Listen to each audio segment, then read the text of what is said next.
In movies and money, theaters struggled over the weekend as the film industry hits an early summer slump. Let's bring in movie man Erik Childress, founder of the Movie Madness podcast. Erik, a rough weekend with low dollar numbers coming into the box office.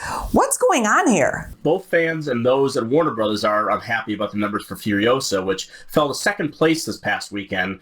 The reported $168 million production has made just over $50 million domestic and $120 million worldwide to date, and it just looks like a big red on the books right now. But then you have the Garfield movie, which took the top spot, and while it's not made as much more than Furiosa locally, is only carrying a $60 million production tag and has made over $150 million worldwide. That is a hit. Plus, money aside, movie fans will be talking about Furiosa a lot longer than they will about Garfield. Theaters aren't dead, movies aren't dead, audiences have not all moved on to paying for video on demand. We're just in a rut with a schedule in flux, and everyone is hoping it will correct itself eventually when those event films come around again. One of the event films Sony and theaters could be banking on this weekend is Bad Boys Ride or Die. Here's a quick look. Captain Howard is being framed. What the hell? He's texting us from the other side. No, he's not, Marcus.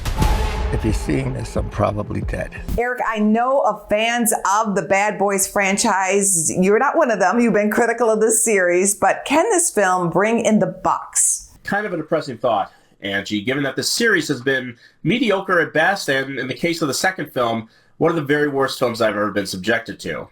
Now, that being said, Bad Boys for Life was not entirely terrible and was the last film to gross $200 million before the pandemic. And opening in January made that even more impressive. So there is some hope that Ride or Die could follow in its footsteps. Couple things, though. First, it is an R-rated film, which has its limitations. No film with that rating has grossed $100 million since last summer's smash Oppenheimer, and only 2 others did so in 2023. Only 3 did in 2022 as well.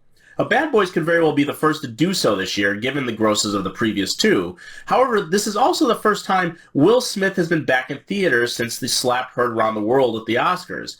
Who knows what that effect may have, if any, on Smith's drawing power as one of the biggest movie stars in the world. Now, those that don't choose Bad Boys can also try The Watchers, a new horror film with Dakota Fanning, directed by Ashana Shyamalan, the daughter of M. Night Shyamalan. The PG-13 film is hoping to crack the horror nut this year, since even all the genre fans have not seen any of their films branch out with a wider audience. The Strangers Chapter 1 is on the verge of becoming the biggest horror film of the year so far, and even that gross is going to be just in the $35 million range. Since you're not recommending either Bad Boys or The Watchers this weekend, what does make your movie stars list, Erik? Well, there is always Furiosa. I think I'll just keep pushing that until it officially leaves theaters. But this is the weekend that you can see Richard Linklater's Hitman on Netflix, and it is an absolute must. The film, co-written by Linklater and star Glenn Powell, is loosely based on the true story of a man who worked with police, pretending to be a killer for hire and arresting those who sought out his services. Things get complicated when he falls in love with one of the potential accomplices, and I'll leave everyone to discover the twists and turns from there. Like with Glass Onion, Netflix had a chance to test the waters again with a wide release for this one, and just didn't. But hey, the numbers and missed opportunities are their issues. Everyone else can sit at home and enjoy this incredibly entertaining film, and it is your best bet this weekend. Thank you. You always come up with something for us. Thank you, Angie. It's time for us to wind it down for now. You can always check us out on social media or businessfirstam.com.